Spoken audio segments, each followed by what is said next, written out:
And so here in front of the Mestalla, and I found an Englishman, journalist, living in Spain. So tell me about yourself, Rahul. So I'm Rahul. I'm at La Liga London on all the social platforms. I'm a journalist. I've been covering Spanish football for a few years. I'm originally from London, as you can tell by my name, but I now live here in Valencia. Nice, mate, nice. So how long have you been living here in Valencia, and what do you get up to on a daily basis? So I've been here on and off for about 2.5 years. Visa issues, bureaucracy, people will know that. But on a daily basis, I now write, I analyse Spanish football, I cover Spanish football, I do videos, I have a podcast. So if you go on my channels, you'll see everything I'm doing. You'll see what I get up to on a daily basis. I go to a lot of games here at Mestalla, across town at Levante, up north at Villarreal, across Spain. I cover all of Spanish football. Yeah. And yeah, like you'll see me here on a regular basis. So if you come to Mestalla, hit me up and I'll take you for a beer and I can show you around. Excellent stuff, and I want to get on to talking about the stadium in a minute, but first tell me, what's your favourite team here in Spain, man? Well, I'm standing outside Mestalla, but my favourite team in Spain is Villarreal, so I better keep my voice down when I say that. But I do like Valencia. I love the stadium, I love the history of the club, and they're a good club. And what is it that you like about Villarreal? Why did you choose them, man? Well, it was over 10 years ago, long before I became a journalist, long before I moved to Spain. I watched a lot of Spanish football. I used to love Revista de la Liga on Sky Sports. I'm sure everyone's heard of that. Yeah. And Villarreal just kind of caught my interest, where I love the story of them being from a small town, punching above their weight. Yeah. I love their yellow kits at the time. I love some of their players because I'm very obsessed with technical footballers and technical midfielders.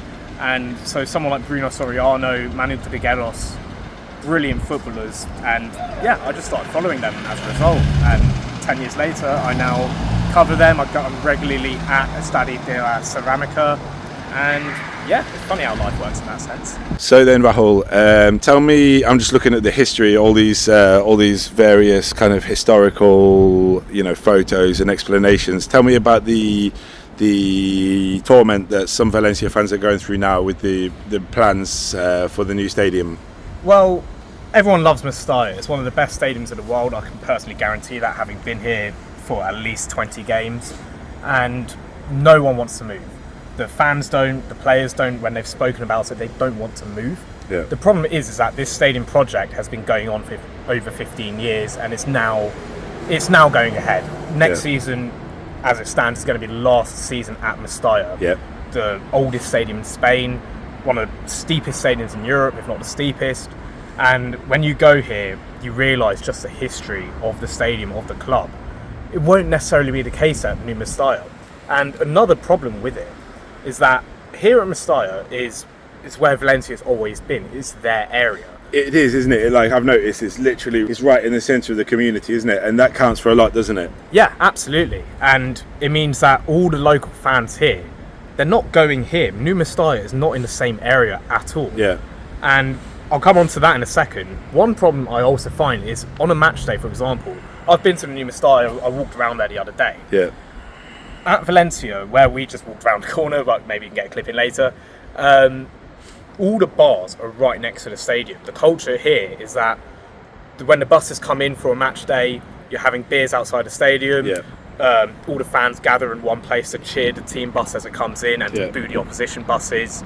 And yeah, like when you come to the ground for a match day, you're having beers, you're having food right outside the ground, and then you're going straight in. That's not the case in New Mestalla. There's hardly any bars around there. Yeah. There's hardly anything around there.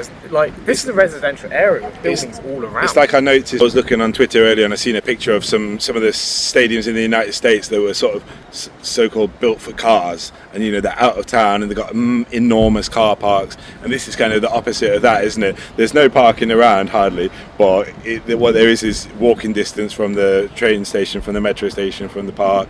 That counts for a lot, doesn't it? Yeah, absolutely. And that means that with the new stadium, there's no character around the ground.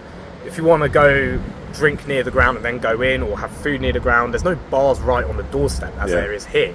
And there's a lot of open space, and it's a massive, massive stadium when you stand outside the new one. Yeah.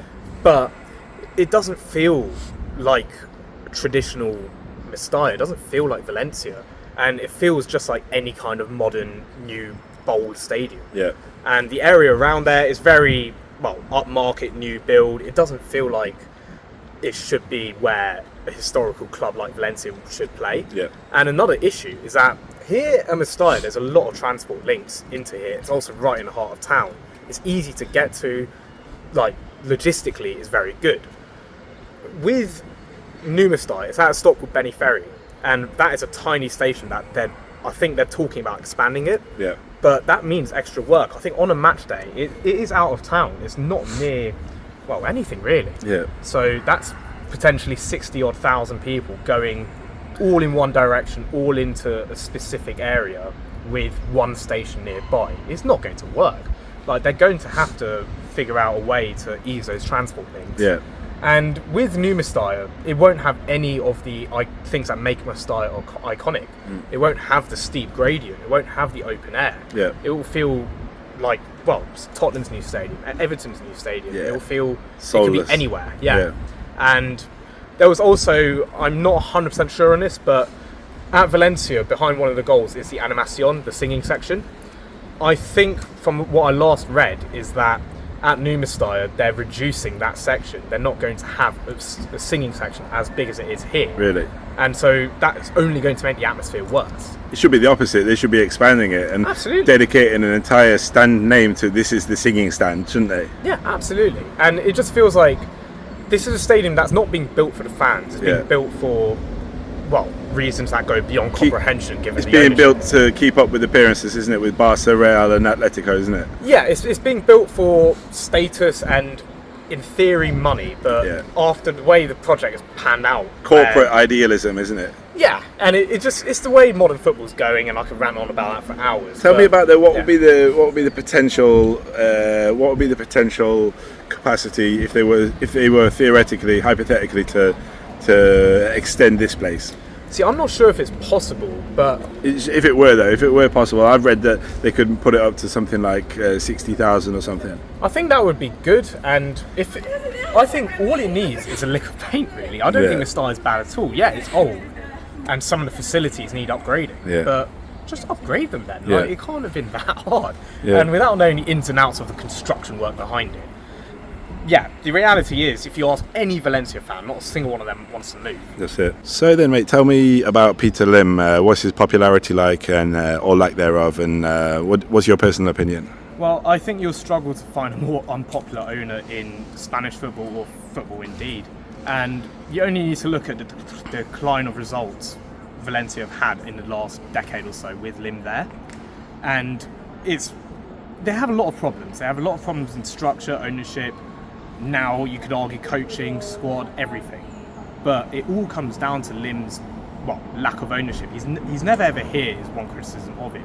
Where's he from originally? He's Singaporean. Does he live there? Yeah, and he's rarely ever actually at Mestalla, and so he's a vacant owner who doesn't care about the club, who is almost asset stripping them because they consistently lost their best players over the last few years for far less than they should have got for them. And it's to fix a financial situation where they're in a black hole because of the stadium, because of the ownership, where they're now in a situation where they've got no money to improve the squad. They've got a manager who's unpopular with the fans, Carlos Corberán, who I think is being harshly treated, given that any manager who's come to Valencia in the last few years has failed. Yeah. But with the squad he has, they're 6 points clear of relegation. They're nowhere near what they used to be. At the turn of the century, Valencia got to 2 Champions League finals in 3 years. They won La Liga in 2004. And now, they're lucky if they finish mid-table. And they nearly got relegated a few years ago. And there was a scare a few years ago. There was a scare earlier this season. And if they do go down with their financial situation, they could be in real trouble. Yeah. And so Peter Lim, they protest against him every game here. In the 19th minute of every game, they will hold up signs saying "Lim, go home." Yeah.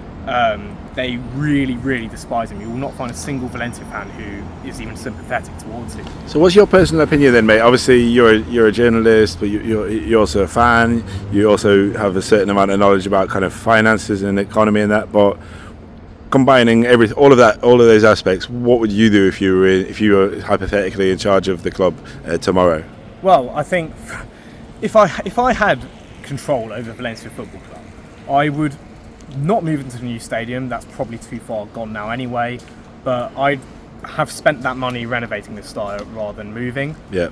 I'd have made it more purpose-built for the modern day to increase the revenue. I think that's a big factor of why they're moving.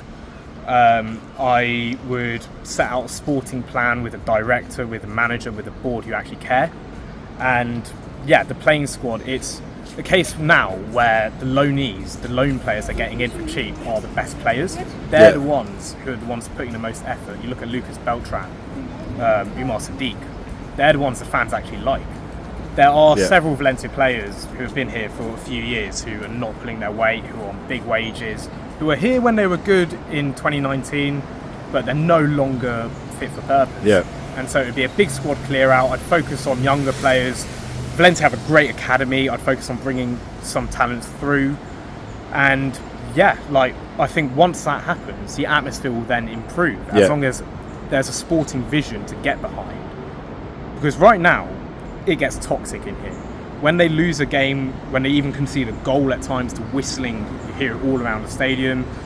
At times the white handkerchiefs are out. There's a lot of chants against Corberan. But again, it's why I'm not necessarily defending the manager here, because I think there's tactically aspects he can improve. Yeah. But I find it hard to criticise any manager who comes here, because it would be 6, 7, 8 managers in a row who would have struggled here, where every year you lose your best players. Every year you don't get to replace them, you don't get to spend any money replacing them. Yeah. And so what you've got is a patched up squad full of loanees or players who are past their best or just young academy players. Brilliant. And a good example of that is Christian Mosquera, who came through the academy, top defender, and he's gone to Arsenal for 13 million. 13 mil, yeah, and he's a Spanish international, isn't he? Yeah, he was Spain's under-21 captain. He just made realistically, how much should they have got for him? 25, 30 mil? Yeah, like they let him get to the final year of his contract, and then that's why he went so cheap. Yeah. And Corberan was furious. He didn't want to sell him. Yeah. And at that point, Valencia that desperate for the money that they took such a low ball offer. Yeah. And it was the same years ago. They forced their captain Dani Pereira out of the club. They let Pereira and Coquelin go to their rivals Villarreal, where they won the Europa League, and they let them go for combined, I think, 5 million euros. Yeah. And someone like Rodrigo went to Leeds United for far less than he should have. And there's countless players I could throw on that list. Yeah. And that's where they need to improve. They need to have a sporting project where you buy low, you buy top young talents, you have some clever scouting, you bring through players through the academy, and if and when you have a top talent, you maximise the value of them, and then you sell on for a huge profit and you invest that back into the team. Brilliant. That's what's made Villarreal successful. They're about to qualify for the Champions League for 2 years in a row. That's what Valencia should be. You couldn't have a starker comparison, really, could you? Like, if anyone's going to show the leaders of the guys behind the scenes here how it's done, Villarreal are just smashing it, aren't they? Oh yeah, absolutely. And there's been a lot of talk about Fernando Roig, the Villarreal owner, because he could have bought Valencia before Peter Lim did. And it's a big what-if moment in football. Just having an invested owner who's willing to spend on the club, who set out a clear direction. Yeah.